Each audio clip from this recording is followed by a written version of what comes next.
तुकाराम जी के सत्संग में जाते थे हमारे छत्रपति शिवाजी महाराज, और नियम बना लिया था कि कहीं भी श्री तुकाराम जी महाराज का सत्संग हो, उनके पास पूरी लिस्ट होती थी कहां कहां तुकाराम जी अपना भाव सुनाएंगे। और आपको यदि समय मिलता था, समीपता होती थी, तो गुपचुप बिना किसी को बताए, बिना सेना लिए जाते थे सत्संग में। तो सरलता और सहजता, निष्कपटता यदि आपके चित्त में है, तो केवल भक्ति, केवल नाम जप, केवल तिलक, केवल कंठीमाला, केवल कथा श्रवण, इन्हीं से आपका कल्याण संभव है। लेकिन हम सबके चित्त में चतुराई भी है, कपट भी है, छल भी है, ईर्ष्या भी है, राग भी है, द्वेष भी है। इसलिए हम लोगों का कल्याण केवल भक्ति से नहीं हो पाएगा। हमें ज्ञान और वैराग्य दोनों युक्त चाहिए, और ज्ञान और वैराग्य युक्त भक्ति कौन प्रदान करता है? श्रीमद् भागवत।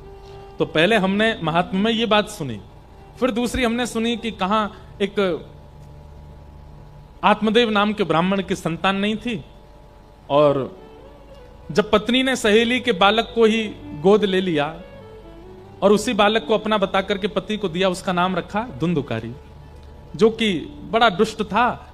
सारे व्यभिचार उसने किए, और बड़ा होकर के फिर जब माता पिता पर ही कुठारा घाट करने लगा, माता पिता घर छोड़ के चले गए। बंधु, एक बात हम कहें आपसे, आप ऐसी भूमि पर रहते हैं महाराष्ट्र में जिसने ये सिद्ध कर दिया, कोई साधन ना करे, कोई साधना ना करे, कोई तप ना करे, कोई नियम ना करे, केवल नित्य अपने माता पिता को प्रणाम करे, तो उसके लिए भगवान विट्ठल प्रकट हो जाते हैं। ये इतनो हमारे ब्रज को प्यारो ठाकुर आपके यहां बैठो है, ब्रजभाषा समझेंगे ना, हमारे ब्रज को इतनो प्यारो ठाकुर आपके महाराष्ट्र में बैठो है, और ऐसे करके बैठो है। एक अद्भुत छवि है ठाकुर जी की। किस तप ने, किस यज्ञ ने प्रकट कर दिया इनको? कोई तप नहीं किया गया, कोई यज्ञ नहीं किया गया। पंढरपुर क्षेत्र, उस क्षेत्र में ज्यादा लोग जाते ही नहीं थे, क्योंकि ना वहां पर ज्यादा अनाज हो पाता था, ना ज्यादा कोई व्यवस्थाएं ऐसी थी। वर्षा का भी, ऋतु का भी बहुत विशेष वहां पर कोई व्यवस्था नहीं थी।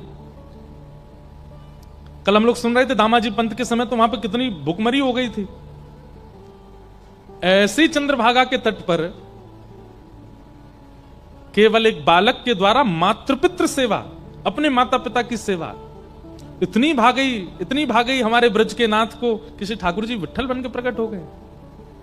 यह सिद्ध आपके महाराष्ट्र की भूमि ने कर दिया कि हिमालय ही भगवत प्राप्ति नहीं कराता है, गंगा स्नान ही भगवत प्राप्ति नहीं कराता, यज्ञ हवन होम ही भगवत प्राप्ति नहीं कराते, पंचाग्नि तापने से ही भगवत प्राप्ति नहीं होती।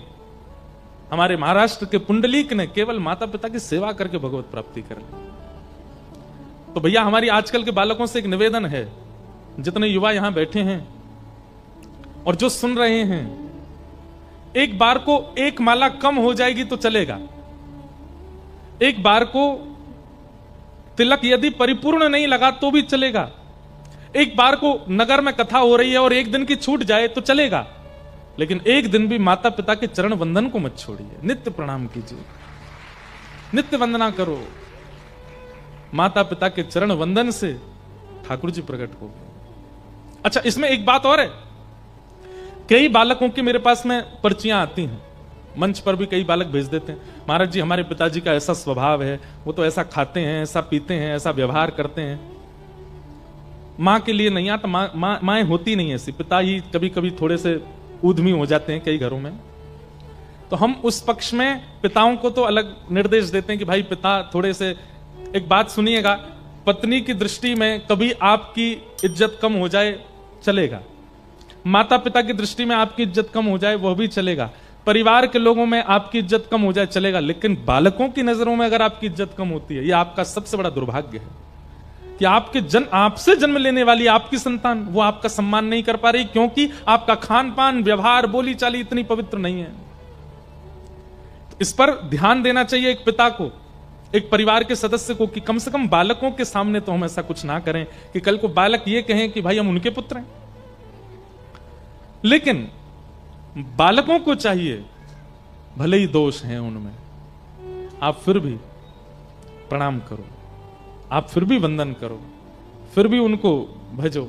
कई बालक कहते हैं हमारी मां के ऊपर उनका दुराचार रहता है, अत्याचार करते हैं। ऐसे भी कई पिता हैं दुर्भाग्यवश। ठाकुर जी से प्रार्थना करो, पीड़ा तो नहीं सहनी है, ना मां को सहने देनी है, लेकिन फिर भी ठाकुर जी से प्रार्थना करो कि हे ठाकुर जी, हम भले ही इनको छोड़ के जा रहे हैं, लेकिन आप कृपा करना कि ये मंगल हो जाए, इनका व्यवहार मंगल हो जाए। और इसमें प्रमाण केवल हमको श्री प्रहलाद जी याद आते हैं कि प्रहलाद जी ने अपने पिता का त्याग नहीं किया अंतिम समय तक। हिरण्यकश्यप ने कितने उपाय नहीं किए प्रहलाद जी को मारने के लिए, लेकिन प्रहलाद जी ने त्याग नहीं किया कि हिरण्यकश्यप का जब वध कर दिया तो नृसिंह भगवान प्रहलाद जी से कहते हैं कुछ मांगो। प्रहलाद जी कुछ नहीं मांगते। जब पूरी लीला समाप्त होने लगी, ठाकुर जी अपने धाम को जाने लगे, तब अंत में प्रहलाद जी कहते हैं भगवान एक बात मांगनी है। क्या? भले ही इनका खान पान शुद्ध नहीं था, भले ही इनकी विचारधारा शुद्ध नहीं थी, भले ही इनकी बोली शुद्ध नहीं थी, भले ही इनका आचरण शुद्ध नहीं था, पर ये मेरे पिता थे। अगर इन्होंने कृपा ना की होती तो मैं धरती पर नहीं आता नाथ। बस एक वरदान दे दीजिए जाते जाते। क्या? मेरे पिता को सदा अपने चरणों में वास दीजिएगा, इन पर आप कल्याण कीजिएगा, ये मेरे पिता हैं। और प्रहलाद जी ऐसा कह के रोने लगे अपने पिता के चरणों में प्रणाम करके कि मेरे पिता हैं। ये दृश्य देख के नृसिंह भगवान के नेत्र सजल हो गए कि पिता ने क्या नहीं किया प्रहलाद को मारने के लिए। पर्वत से फेंक दिया, विषैले सर्पों के बीच में डाल दिया, कठोर दांत वाले हाथियों के बीच में छोड़ दिया, भुआ के साथ चिता बनाकर के जलने को छोड़ दिया। इतने अत्याचार हम पे हो गए होते तो क्या करते हम लोगों की तो पूछो ही मत, हम क्या करते। और आज के समय में अगर प्रहलाद जी होते तो कितने लोग प्रहलाद जी की एक नई पार्टी बना दी होती, प्रहलाद जी को ले जा करके और एक मोर्चा खड़ा कर दिया होता, लोग निकल करके आ जाते गलियों में मोहल्लों में, और महाराज जय जयकार हो रही, नारेबाजी हो रही होती, प्रहलाद जी के पोस्टर लग जाते बड़े बड़े, बड़ी बड़ी पार्टी वाले आ जाते, हमारे यहां से इलेक्शन लड़ लो आप, इतने सारे आपके फॉलोअर। मोर्चा क्या है? बोले दुष्ट पिता मुक्त मोर्चा। हम लोग तो ऐसे वाले लोग हैं, लेकिन श्री प्रहलाद जी का ऐसा स्वभाव नहीं है ना। उस स्वभाव पर ठाकुर जी रीझ गए। बताओ, इतना कुछ सहने के बाद भी प्रहलाद के चित्त में कोई दोष नहीं आया। हमारी तो प्रार्थना है भैया, आप जिस भूमि पर रहते हैं यहां माता पिता की सेवा भगवत प्रकट करती है। बाकी काम बाद में कीजिएगा, नियम कीजिए, साधना कीजिए, जप कीजिए, नाम गाइए, कथा सुनिए, पर सबसे पहले दिन की शुरुआत माता पिता को प्रणाम करके कीजिए, उनको वंदन कीजिए। हमें कई माताएं पूछती हैं, कई लोग पूछते हैं, बालकों में भगवत भक्ति कैसे प्रारंभ से डाली जाए? अपनी सेवा कराओ, इसी से सीख जाएगा वो। माता पिता अपनी सेवा सिखाएं उसको। स्कूल जाना जरूरी है, पढ़ना जरूरी है, होमवर्क करना जरूरी है, लेकिन इन सब के साथ बालक को यह भी सिखाइए कि सुबह उठ करके बिस्तर से उतरते ही सबसे पहले मां को प्रणाम करना है, फिर पिताजी को प्रणाम करना है, दादी को प्रणाम करना है, दादा को प्रणाम करना है, बड़े लोगों को प्रणाम करना, उसके बाद मुंह धोना है। बिना मुंह धोए सबको पहले प्रणाम करके आओ। छोटी अवस्था है बालक की, इसमें यही उसको सेवा सिखाइए। फिर स्नान ध्यान करके अपना बाल भोग करके स्कूल जाते हो, ट्यूशन जाते हो, कॉलेज जाते हो, घर से बाहर निकलना है तो सबको प्रणाम करके निकलना है, घर आना है तो सबको प्रणाम करना है, ये सिखाइए। आप केवल इतना ही सिखा दीजिए, हनुमान चालीसा छोड़ दीजिए, बाद में सिखाना, गीता के श्लोक मंत्र आदि सब बाद के लिए छोड़ो, पहले ये सिखाइए। वो बालक यदि घर के बड़े लोगों का सेवक बन गया, हनुमान चालीसा अपने आप उसको ग्रहण करेगी, उसको याद नहीं करना पड़ेगा। हनुमान चालीसा स्वयं कृपा करेगी, गीता जी उस पर स्वयं कृपा करेंगे, संत जन उस पर स्वयं कृपा करेंगे। भाई, मिट्टी में बीज बोया जाए और जल डाला जाए, सूर्य का प्रकाश किया जाए, तो बीज अपने आप पुष्पित होता है, अपने आप पौधा बनता है, पौधे से वृक्ष बनता है, वृक्ष से अब उसमें फल टांगने नहीं पड़ते, उसमें फूल लगाने नहीं पड़ते, अपने आप प्रकट करता है। ठीक वैसे ही बालकों को पहले मातृ पितृ सेवा सिखाओ, ताकि इस महाराष्ट्र में, हमारे इस भारत में एक और पुंडलीक जैसा कोई भक्त हो जो माता पिता की सेवा से एक बार फिर से ठाकुर जी को प्रकट कर दे, ठाकुर जी को प्रादुर्भाव कर दे। तो ऐसी भूमि है महाराष्ट्र की। तो कल हम इस प्रकार महात्मा सुन रहे थे, प्रेत बन गया धुंधुकारी, माता पिता पर दोष बुद्धि रखता था जिसके कारण प्रेत बनना पड़ा। भागवत की कथा से प्रेत योनि से मुक्त हुआ। यहां दो बातें सिद्ध हुई। पहली बात कि कितना भी भयंकर प्रेत हो, कितना भी भयंकर कोई प्रेत योनि में चला गया हो, उसके निमित्त यदि भागवत श्रवण कर ली जाती है या पाठ करा लिया जाता है, वो प्रेत योनि से मुक्त हो जाता है। और दूसरी बात क्या सिद्ध होती है कि भूत प्रेत होते हैं। कई लोगों को लगता है भूत नहीं होते, प्रेत नहीं होते, होते हैं। ये बात सिद्ध हो गई यहां पर आजकल इनका ये थोड़े कम एक्टिव हैं, भूत प्रेत थोड़े कम एक्टिव हैं। क्यों? क्योंकि हम मानव भूतों से कम नहीं हैं। पहले भूत कब आते थे? रात में 10 बजे के बाद आते थे। अब आजकल हम सोते ही 2 बजे हैं, पूरी दुनिया ही जगी रहती 2-3 बजे तक। भूत कहते हैं यार हमारा टाइम भी लेगा ये लोग, सुबह आ नहीं सकते हम। 4 बजे के बाद तो सूर्योदय हो जाता है, सूर्योदय में भूत प्रेत दिखते नहीं है। रात के टाइम हम लोगों को एक नया प्रेत मिल गया है, फोन, उसी के आश्रय में इतना रहते हैं कि भूत प्रेत बेचारे एक्टिव हो ही नहीं पा रहे। अब सब छोड़ छाड़ के चले गए शहरों को, जंगल वंगलों में रहते होंगे, शेर वेरों को दिखते होंगे, हमको तो दिखते नहीं है। तो ऐसा है। तो इस प्रकार भागवत जी प्रेत पीड़ा विनाशिनी। आइए अब भागवत जी के प्रथम स्कंद में हम लोग प्रवेश करते हैं। जन्माद्यस्य अतोऽन्वयादितरतः चार्थे स्वविज्ञस्वराट् तेने ब्रह्म हृदय आदि कवये मुह्यन्ति सूरयः तेजो वारिमृदां यथा विनिमयो यत्र तृषगो मृषा धाम्ना स्वेन सदा निरस्तकुहकं सत्यं परम धीमहि। भागवत जी का पहला श्लोक। जो परमात्मा जन्म और मृत्यु के चक्र से परे हैं, बल्कि जिनके हाथ में जन्म मृत्यु का चक्र होता है। चार्थे स्वविज्ञ स्वराट, जो अविज्ञ हैं, अनविज्ञ नहीं है, सब जानते हैं, उनको सब पता है, उनसे कुछ छुपा नहीं है। तेने ब्रह्म हृदय आदि कवये मुह्यन्ति यत् सूरयः, जो आदि कवि ब्रह्मा आदि जैसे देवताओं को भी अपनी लीला पर मोहित कर लेते हैं, जिनके अधीन सब देवता रहते हैं।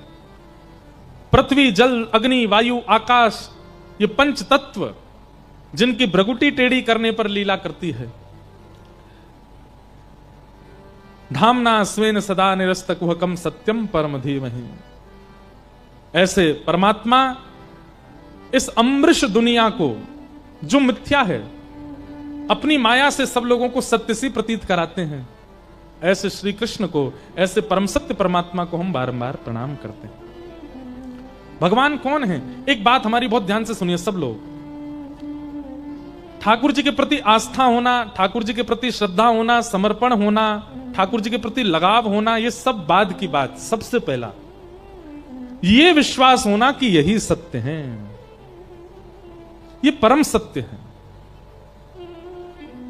मैं एक बात कथा में कहता हूं, बहुत ध्यानपूर्वक सुनिएगा। हमारा और ठाकुर जी का एक खेल चल रहा है, एक गेम चल रहा है। कौन सा खेल? बचपन में एक खेल खेला था हम लोगों ने, अंग्रेजी में उसमें ऐसे बोलते थे स्टैचू। एक बालक कोई 10 तक गिनती गिनता था, 1 2 3 4 10 जैसे ही होते थे, और पीछे मुड़ के देखता तो 5-6 बालक जो हैं वो अलग अलग मुद्राएं धारण कर लेते थे।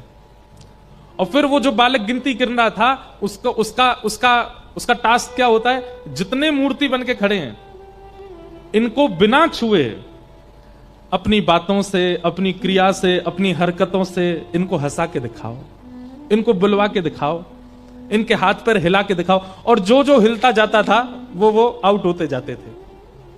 एक बात कह दें, अन्यथा मत लीजिएगा, इस खेल में हम लोग हार रहे हैं ठाकुर जी की तरह, क्योंकि ठाकुर जी आउट हो ही नहीं रहे हैं, ऐसे ही खड़े हैं पिछले 500 साल से। नाथ द्वार चले जाओ, वहां पे ऐसे ही खड़े हैं। हम सबके घरों में ऐसे ही बैठे हैं, वृंदावन में ऐसे ही खड़े हैं। हम लोगों अपनी भक्ति से, अपने प्रेम से, अपने भाव से, अपनी स्थिति से हिला ही नहीं पाए उनको, वो अभी तक स्थिर ही खड़े हैं। हमें चिंता होनी चाहिए इस बात की कि नाथ, हमारा प्रेम ऐसा नहीं, हमारा भाव ऐसा नहीं कि आप थोड़े से मचल जाओ।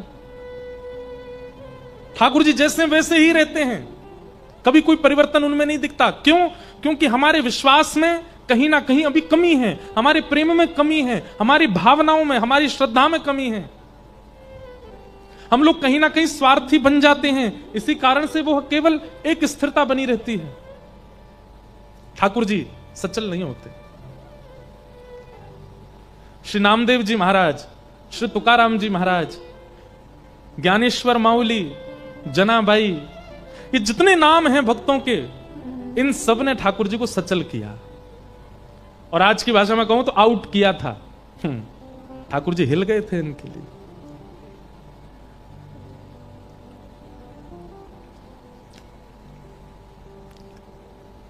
संत श्री तुकाराम जी महाराज, नामदेव जी महाराज, अद्भुत संत हुए महाराष्ट्र में। मुझे बहुत प्रिय है महाराष्ट्र के संत, मुझे सबसे ज्यादा भक्त मुझे प्रिय है महाराष्ट्र के। भक्त चरित्र जितने भी हम कहते हैं सब अच्छे लगते हैं, पर कहीं ना कहीं ऐसा लगता है कि जैसे पूर्व में शायद 200-250 साल पहले मैं भी शायद महाराष्ट्र में किसी भक्त के, किसी सेवक का सेवक रहा हूंगा। इसलिए महाराष्ट्र के जब भक्तों का चरित्र आता है ना, मन बड़ा प्रसन्न हो जाता है। हमको मराठी समझ नहीं आती, पर अभंग सुनना इतना अच्छा लगता है, ऐसा लगता है कि मानो कोई अपनों की बात कर रहा है।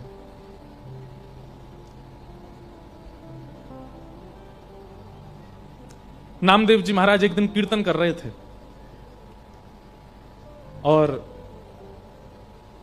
मंदिर में विराजमान श्री पंडरीनाथ भगवान ठाड़े थे, सबको दर्शन दे रहे थे।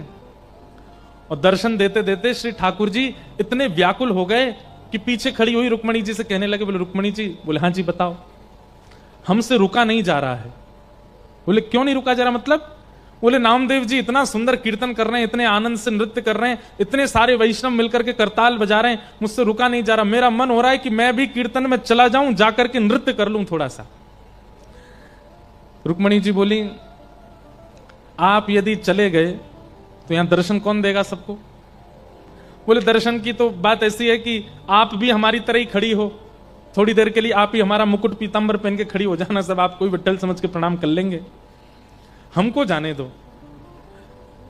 रुक्मणी जी बोली, चलो एक बात तो बन गई कि आपकी जगह मैं खड़ी हो जाऊंगी, लेकिन आप अगर कीर्तन में जाएंगे, आपके जाते ही सब खड़े हो जाएंगे, सब कीर्तन रोक देंगे, सब आपके स्वागत सत्कार में लग जाएंगे, आपके पांव छूने लगेंगे, कीर्तन के बीच में विक्षेप डालने के लिए आप जाओगे।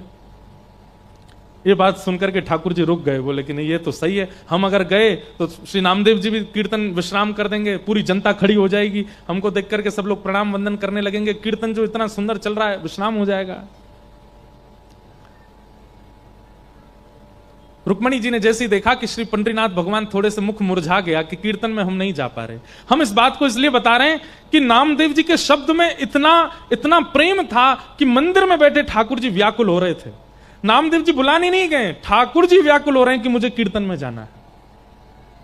हम सामने खड़े होकर पुकारते हैं, ठाकुर जी को कोई फर्क नहीं पड़ता, यूं ही खड़े रहते हैं, लेकिन नामदेव दूर कहीं पंडाल में बैठ करके कीर्तन कर रहे हैं और ठाकुर जी मचल रहे हैं कि मुझे जाना है वहां पर।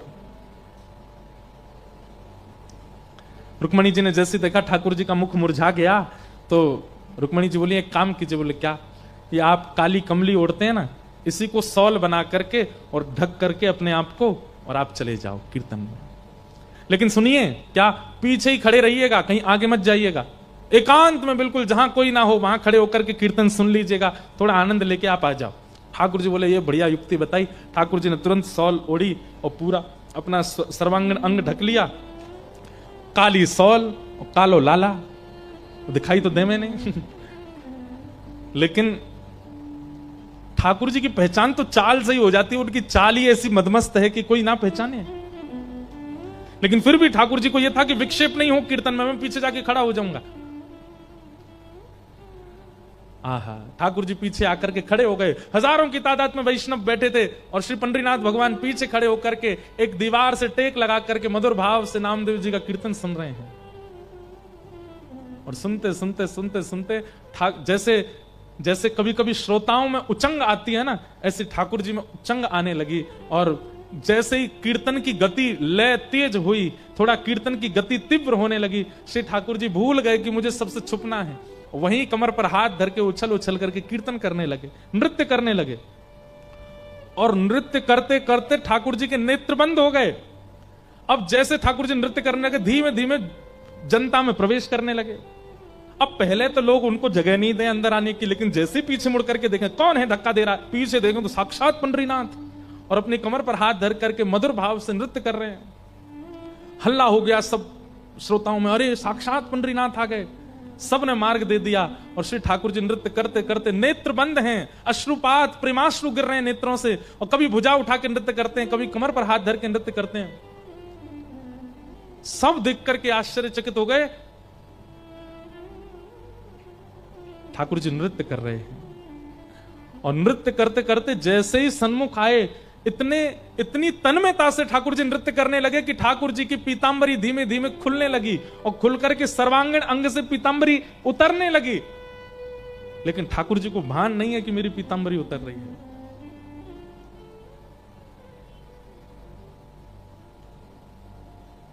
आहा, उस छवि को देख करके जितने वैष्णव थे सब आनंदित हो गए, सबके नेत्र सजल हो गए।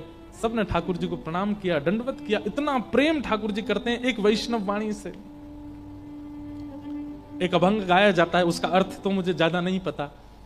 अबीर गुलाल उधरी तरंग, माझा घरी नाचे माझा सखा पांडुरंग, नाथा घरी नाचे माझा सखा पांडुरंग। ठाकुर जी नृत्य कर रहे हैं।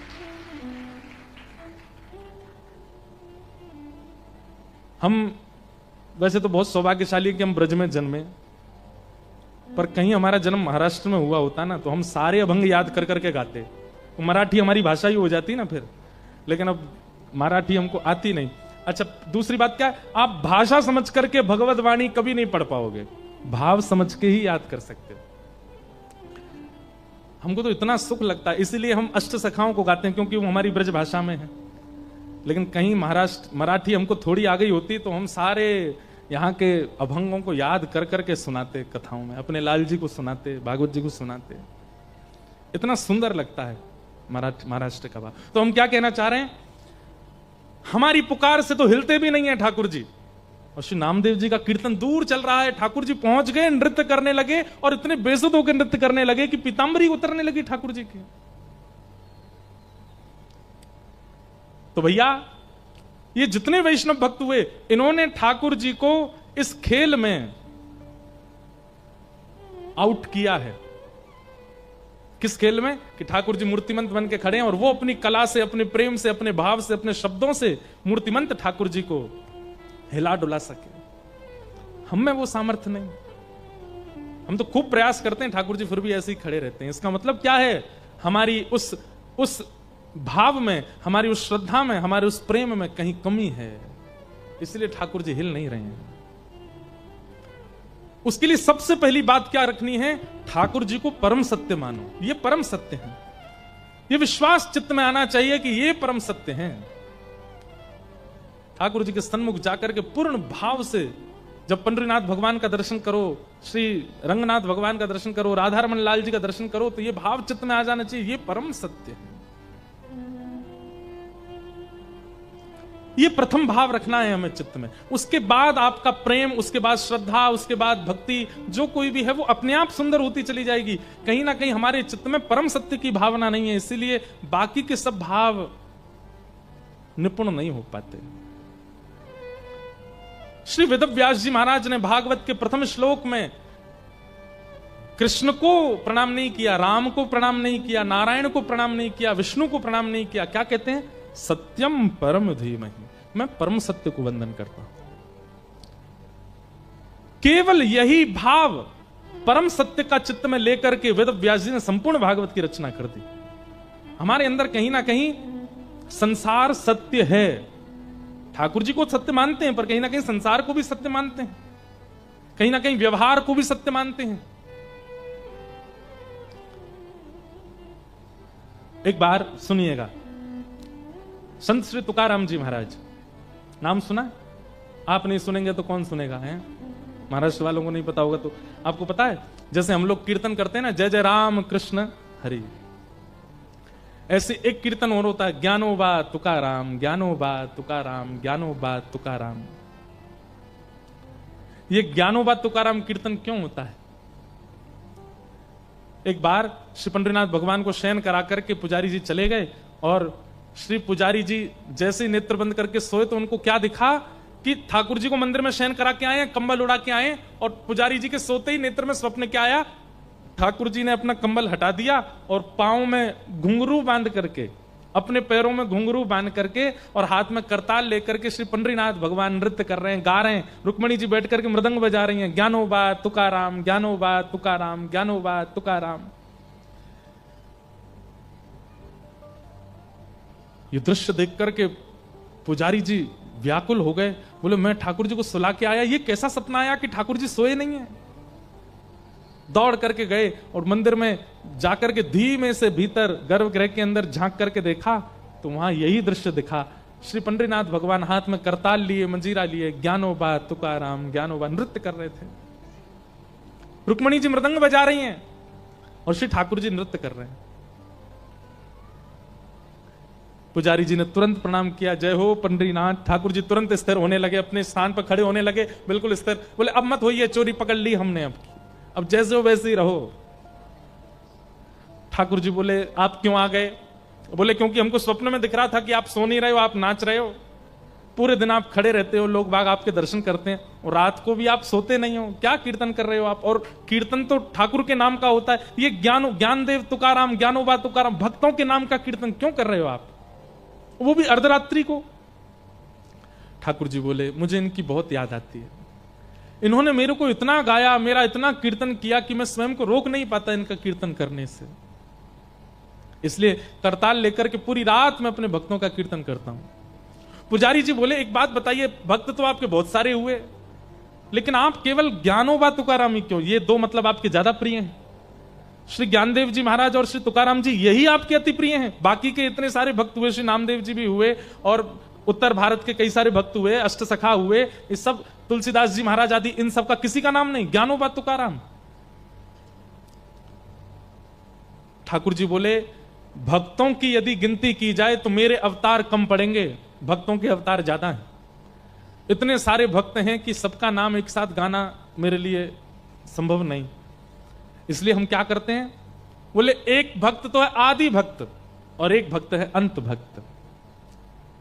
आदि भक्त कौन? श्री ज्ञानदेव जी महाराज। भक्ति काल, भक्ति शतक आया था भारत में, 100 साल केवल भक्ति हुए थे। भक्ति शतक के सबसे पहले भक्त हैं श्री ज्ञानेश्वर माउली। इसलिए ठाकुर जी कहते हैं पहला नाम मैं उनका लेता हूं। और श्री भक्ति शतक के सबसे विश्राम के भक्त हैं श्री तुकाराम जी महाराज। छत्रपति शिवाजी महाराज के समय पर तुकाराम जी महाराज। तो ये 100 साल की जो भक्ति काल आया था उसमें प्रथम हुए श्री ज्ञानदेव जी, दूसरे हुए, अंतिम हुए श्री तुकाराम। इसलिए हम इन दोनों का नाम बोलते हैं। इस बीच में जितने भक्त हैं सबके नाम अपने आप उच्चारित हो जाते हैं, इसलिए ज्ञानोबा तुकाराम। पुजारी जी इतने प्रसन्न हो गए, बोले जय जय आप विश्राम करो। बोले कल से हम नियम लागू करवा देंगे, जय जय राम कृष्ण हरि तो कीर्तन होगा ही, और साथ में ज्ञानोबा तुकाराम, ज्ञानोबा तुकाराम ये कीर्तन भी होगा। तो जब हम राम कृष्ण हरि गाते हैं हम लोगों का मन नृत्य करता है, पर बीच बीच में जब ज्ञानोबा तुकाराम गाते हैं तो श्री पंडरीनाथ भगवान नृत्य करने लगते हैं, आनंदित हो जाते हैं, मेरे भक्तों का नाम गा रहा है। एक बात कहें, कभी कोई अपराध आपसे बन जाए, कभी कोई पाप आपसे बन जाए और आपको उसका भय लगता हो कि नाथ मुझसे ये गलती हो गई, अब इसकी मैं क्षमा कैसे मांगूं? खूब सारे भक्तों का नाम कीर्तनबद्ध करके ठाकुर जी के आगे गा देना, खूब सारे भक्तों के नाम कीर्तनबद्ध करना। हम लगे हैं, आज ही हमारे मन में ये भाव आया कि एक कीर्तन ऐसा बनाएं जिसमें केवल भक्तों के नाम हो, और भक्त नाम कीर्तन करके ठाकुर जी को प्रसन्न कर दो। कभी कोई अपराध बन जाए, वो भक्त नामा, वैसे तो भक्त नामावली है हमारे भक्तमाल जी में भी गाई जाती है, ब्रज के रसिक संत गाते हैं, भक्तों के नाम गाते हैं, पर एक सहज कीर्तन बनाने का मन है कि एक कीर्तन ऐसा बनाएं कि कभी ठाकुर जी के सामने बैठ करके गावें, ठाकुर जी प्रसन्न हो जाएं। तुकाराम जी महाराज जिनका मैं स्मरण कर रहा था, संत श्री तुकाराम जी महाराज अद्भुत महापुरुष हुए। तुकाराम जी की पत्नी अनुकूल नहीं थी, कथा सबको पता है। सब लोग इधर देखिए, ध्यान से सुनिएगा। तुकाराम जी की पत्नी अनुकूल नहीं थी। अनुकूल मतलब मन के मुताबिक। लड़ती थी, झगड़ा करती थी, डांटती थी, फटकारती थी, और कभी कभी ज्यादा गुस्सा आ जाता था तो श्री तुकाराम जी पर कुछ फेंक फांक भी देती थी। मारती थी ऐसा तो नहीं कहेंगे हम, लेकिन वो एक प्रसंग है, गन्ना वाला प्रसंग। श्री तुकाराम जी सारे गन्ने बांटे आए गांव में, एक गन्ना बच्चा बस। पत्नी ने कहा इतने सारे गन्ने लेके गए थे, कितना रुपया कमा के लाए? बोले रुपया कमाने के लिए तो लेके गए थे, पर बीच रास्ते में बच्चों ने मांग लिया गन्ना दे दो, तो हम तो मुफ्त में ही बांटे आए। एक ही बच्चा है, बालक कम पड़ गए, नहीं तो ये भी चला जाता। पत्नी को गुस्सा आया, गन्ना लेकर के तुकाराम जी की एक पीठ पर दिया, सो दो हो गए। तुकाराम जी हंसने लगे, वाह मेरी पत्नी कितनी बुद्धिमान है। क्यों? मैं सोच रहा था एक ही गन्ना है, घर में खाने वाले दो, कैसे खाएंगे? इसने मार के दो कर दिए, ले एक तू खा एक मैं खाऊंगा। तो उनकी पत्नी अनुकूल नहीं थी, लेकिन वो उसकी हर स्थिति को स्वीकार करते थे। तो एक बार एक गांव का एक बालक गया तुकाराम जी के पास, और उसने तुकाराम जी से जाकर के कहा कि महाराज मैं आपसे एक बात पूछना चाहता हूं। बोले क्या? पूरा गांव जानता है, देहू पुणे के पास स्थान है देहू, जहां तुकाराम जी महाराज रहते थे। बोले पूरा देहू जानता है, सब गांव के लोग जानते हैं कि आपकी पत्नी बिल्कुल अनुकूल नहीं है आपके, उसका व्यवहार। अच्छा एक और बात है, श्री तुकाराम जी महाराज का ऐसा मैंने सुना भक्त चरित्र में कि उनका पहले ब्याह हुआ था, एक बेटा भी था, पर अकाल की वजह से पत्नी और बेटा दोनों की मृत्यु हो गई। फिर उसके बाद तुकाराम जी बिल्कुल सन्यासी महात्मा हो गए, लेकिन फिर किसी कारण से उनका फिर ब्याह किया गया। तो फिर जब पत्नी दूसरी आई, वो बड़ी तेज थी, बहुत शासन करती थी। तो उस बालक ने कहा पूरा गांव जानता है, पूरा देहू जानता है कि आपकी पत्नी बिल्कुल अनुकूल नहीं है, लेकिन फिर भी आप इतने प्रसन्न दिखते हैं। आप जब अपने घर से निकलते हैं तो हजारों लोग आपके दर्शन के लिए खड़े रहते हैं। अरे कहां तक कहें, भारत के सम्राट छत्रपति शिवाजी महाराज, वो आपके यहां जगह जगह जब आपका कीर्तन होता है तो पहुंचते हैं, और ससम्मान आपका इतना आदर करते हैं, इतना सम्मान करते हैं, सब आपकी इतनी सम्मान करते हैं। पर बात तो सत्य है कि जग सम्मान करता हो, घर का अत्यंत समीप व्यक्ति यदि इतना इतना शासन करता हो, इतना गंदा बोलता हो, मन प्रसन्न कैसे रह सकता है? आप सबसे ज्यादा समय अपनी पत्नी के साथ व्यतीत करते हैं और वो बिल्कुल आपका सम्मान नहीं करती। मैं बस आपसे यह जानना चाहता हूं, इस प्रसन्नता का राज क्या है? आपको चिंता नहीं होती, आपका मन व्याकुल नहीं होता, आपको पीड़ा नहीं होती चित्त में, आप इतने प्रसन्न रह कैसे लेते हो? कृपा करके मुझे अपनी इस प्रसन्नता का राज बताइए। तुकाराम जी महाराज बैठे थे, तो बैठे बैठे तुकाराम जी बोले सुनो, बहुत पते की बात है, ध्यान से सुनिएगा। तुकाराम जी बोले मेरा राज तो बाद में बताऊंगा, लेकिन मुझे तेरा एक राज पता है। बालक घबरा गया, आपको क्या पता चल गया मेरे बारे में? बोले तुम्हारा एक राज पता है कि तुम्हारे जीवन के केवल 7 दिन बचे हैं, 7 दिन बाद तुम्हारी मृत्यु हो जानी है बच्चा, केवल 7 दिन बचे हैं तुम्हारे। और वो बालक अपने प्रश्न तो सब भूल भाल गया। बोले मैं काय को आ गया आपके पास? तुकाराम जी को प्रणाम करके तो तुरंत भागा। 7 ही दिन बचे थे उसके। 7 दिन तक वो बालक ऐसा हो गया, एकांत में बैठा रहता। कोई आकर के उसकी बहुत प्रशंसा करता तो वो प्रसन्न नहीं होता था, कोई आकर के उसकी बहुत निंदा करता तो वो दुखी नहीं होता था, कोई आकर के उसका बहुत सम्मान करता था तो उसको पीड़ा नहीं होती थी, कोई उसका अपमान कर देता था तो वो सोचता था भाई जीवन के 7 ही दिन बचे, कर ले अपमान, तू भी क्या करेगा। 24 घंटा केवल राम कृष्ण हरि राम कृष्ण हरि राम कृष्ण हरि, जीवन के 7 दिन बचे, मैंने ये भी अपराध किया था, मैंने ये भी पाप किया था, मुझसे ये भी गलती हो गई थी, हे ठाकुर जी मुझे क्षमा कर देना, मेरे जीवन का बस 7 दिन बचे हैं, मुझे सदगति दे देना हे ठाकुर जी। एक संत तुकाराम जी जैसे संत जिनकी आज्ञा लेकर के छत्रपति शिवाजी रहते हैं, वो मुझसे झूठ तो बोलेंगे नहीं। मेरे जीवन के 7 दिन बचे हैं, नाथ मुझ पर कृपा करना। 7 दिन बीत गए, जैसे ही 7वां दिन प्रारंभ हुआ, सुबह स्नान ध्यान करके ठाकुर जी की सेवा करके, और दिन तो तिलक लगाता था, पर आज तो वो पूर्ण रूपेण 12 तिलक आदि करके और बिल्कुल गया और जाकर के श्री तुकाराम जी महाराज के चरणों में प्रणाम किया। भगवान आज मेरे जीवन का अंतिम दिन है, 7वां दिन है, मेरी मृत्यु होने वाली है। आपने बताया था 7वें दिन मृत्यु होगी। तुकाराम जी बोले, अच्छा बेटा, इन 7 दिनों में तुमने क्या किया? तीसरे दिन तुमने कौन सी सब्जी खाई थी? बालक बोला, मुझे याद नहीं, मां ने क्या बनाया था, बस मैंने खा लिया। अच्छा, तीसरे दिन की छोड़ो, कल रात्रि को तुमने क्या खाया था? बोले, मुझे बिल्कुल याद नहीं है।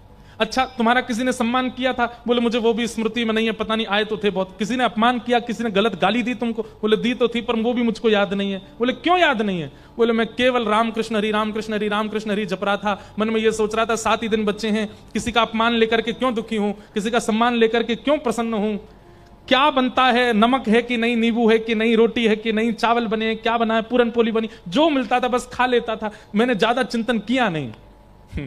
तुकाराम जी बोले, यही मेरे जीवन का राज है, मैं कुछ चिंतन नहीं करता, मैं हर दिन को अपना अंतिम मानता हूं, मुझे बस यही लगा रहता है कि मेरे कभी भी प्राण जा सकते हैं। किसी की निंदा लेकर के दुखी क्यों हूं, किसी की प्रशंसा लेकर के ज्यादा प्रसन्न क्यों हूं, मेरा हर दिन अंतिम है। मेरी पत्नी, वो मेरे से बिल्कुल प्रतिकूल रहती है, उसकी चिंता लेकर के क्यों बोझ रखूं? वो घर में रोटी देती है तो खा लेता हूं, नहीं देती तो भी प्रसन्न रहता हूं, क्योंकि मुझे ये सब चीज मेरी चिंता का विषय है ही नहीं। मेरी चिंता का विषय तो एक है कि मेरे प्राण गए और कहीं मैंने पंडरीनाथ को नहीं देखा तो मैं प्राण कैसे त्यागूंगा। इसी चिंता में, इसी चिंतन में लगा रहता हूं। इसलिए मुझे संसार के किसी भी सम्मान से, अपमान से, आपत्तियों से, विपत्तियों से, अनुकूलता से, प्रतिकूलता से कोई फर्क नहीं पड़ता, मैं प्रसन्न रहता हूं। बालक चरणों में गिर गया, बोले, वाह भगवान, प्रश्न पूछा था आपने तो प्रैक्टिकल दिखाया पूरा। जाते जाते बोला, ये तो बता दीजिए कि मरूंगा कि नहीं? बोले, मरोगे, हर क्षण मरोगे, ये चिंतन जाने ही मत दो, अब पूरा जीवन ऐसे ही जियो। आज 7वां दिन पूरा हो गया, अब कल से फिर 7 दिन के लिए ऐसे ही रहो, और फिर 7वां दिन पूरा, फिर 7 दिन के लिए ऐसे रहो, जीवन भर तुम ऐसे ही रहना। तुकाराम जी महाराज ने एक अपना जैसा भक्त निर्माण कर दिया अपनी एक क्रिया से। ऐसे महापुरुष, सत्यम परम धीमहि, ठाकुर जी के प्रति जिनका परम सत्य स्थिति भाव होती है, ज्यादा विचलित नहीं होते। इसलिए ठाकुर जी के प्रति सबसे पहले जो निवेदन आपको करना है, उनके प्रति परम सत्य की भावना रखना कि ये परम सत्य हैं, बाकी सब मिथ्या है, यही परम सत्य है बस।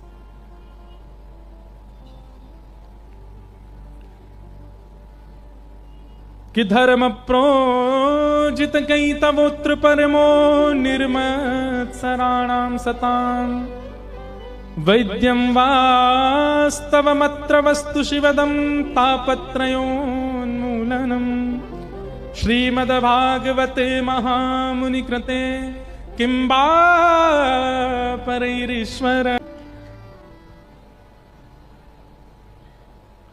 बोलो वृंदावन बिहारी लाल की। सत्य, परम सत्य की स्थिति ठाकुर जी के प्रति रखना, उनके लक्षण इस भजन में सब बताए गए हैं। परम सत्य की स्थिति कैसी होती है? न कोई शिकायत, न कोई अर्जी, कर लो करा लो प्रभु, जो है तेरी मर्जी। जिसके प्रति परम सत्य की स्थिति होती है, उसके प्रति ऐसा ही भाव होता है। आप सब लोग ट्रेन में बैठते हो, बहुत ध्यान से सुनिएगा हमको। ट्रेन में बैठते हो, भुसावल से बैठे मुंबई तक जाना है। आपने लोको पायलट को देखा नहीं है जो ट्रेन चलाता है, लेकिन आप अपनी सीट पर जाकर के बढ़िया हाथ की तकिया लगाए सो जाते हो। कैसे? यही भाव रखते हो आप लोको पायलट के प्रति? क्या? न कोई शिकायत, न कोई अर्जी। अब अर्जी तो कैसी है? रास्ते में कहीं मन हो रहा है पानी पीना, लेकिन स्टेशन नहीं है, चल रही है गाड़ी, कैसे रुक जाएगी? कर लो करा लो प्रभु, जो है तेरी मर्जी। और उसका फल क्या मिलता है कि आप सही सलामत मुंबई पहुंच जाते हो, मतलब अपने गंतव्य तक पहुंच जाते। फ्लाइट में भी ऐसा ही होता है। पायलट को हम जानते नहीं, उसको देखा नहीं, पर उसके प्रति इतना समर्पित होकर के बैठ जाते हैं। अब बताओ, कोई व्यक्ति हमारी जान के साथ खेल रहा है, 30,000 फीट पे ले गया हमको ऊपर, और वो भी हम उसको पैसा देके और गए 18,000 की टिकट करा करके, उससे कहते ले चल भैया हमको। मतलब यहां 6-7 फीट से आदमी गिर जाए तो हड्डी टूट जाती है, 30,000 35,000 फीट से अगर वो गेर दे हमको, लेकिन उसके प्रति हम कैसा विश्वास रखते हैं। लोग बाग सो जाते हैं फ्लाइट में जाकर के, बढ़िया खाना पीना खाते रहते हैं, आनंद करते हैं, फोन चलाते हैं, गाने सुनते हैं। क्यों? पायलट के प्रति एक अंधविश्वास है। अच्छा, अंधविश्वास को लोग गलत रूप में लेते हैं। अंधविश्वास का मतलब लोग ऐसा सोचते हैं कि जो है पाखंड के प्रति ऐसा। अंधविश्वास का मतलब नेत्र बंद करके विश्वास, और वही विश्वास आपको आपके गंतव्य तक पहुंचा देता है। लेकिन भैया ये लोको पायलट हैं, वो पायलट हैं, इनसे भी कभी गलती हो सकती है, इन पे भी इतना भरोसा मत करो। थोड़ा भय तो रखा करो चित्त में, लेकिन फिर भी हम नहीं होते। और जिन पर बिल्कुल निर्भीक होकर के विश्वास करना चाहिए, उनसे हमारा वो भय बना रहता है। ठाकुर जी से, ठाकुर जी के प्रति हमारे चित्त में कहीं ना कहीं भय बना रहता है। ठाकुर जी के प्रति कैसा भय रहता है? अपने जीवन को लेकर के, अपने भविष्य को लेकर के, अपनी गति को लेकर के हम लोग एक अविश्वास में रहते हैं, हम लोग एक भय में रहते हैं, पता नहीं क्या होगा, पता नहीं क्या होगा। अरे विश्वास करो, ठाकुर जी को सबसे पहले तो अपने जीवन का पायलट बना दीजिए, और फिर तान दुपट्टा सोइए, आनंद करो, ठाकुर जी आनंद से पहुंचा देंगे। विचलित होने की बात नहीं। श्री तुकाराम जी ने यही भाव उस बालक को समझाया, अपने जीवन का रहस्य बताया। ठाकुर जी के प्रति परम सत्य की भावना। दूसरे श्लोक में विषय, अधिकारी, संबंध और प्रयोजन, 4 बातें बताई गई।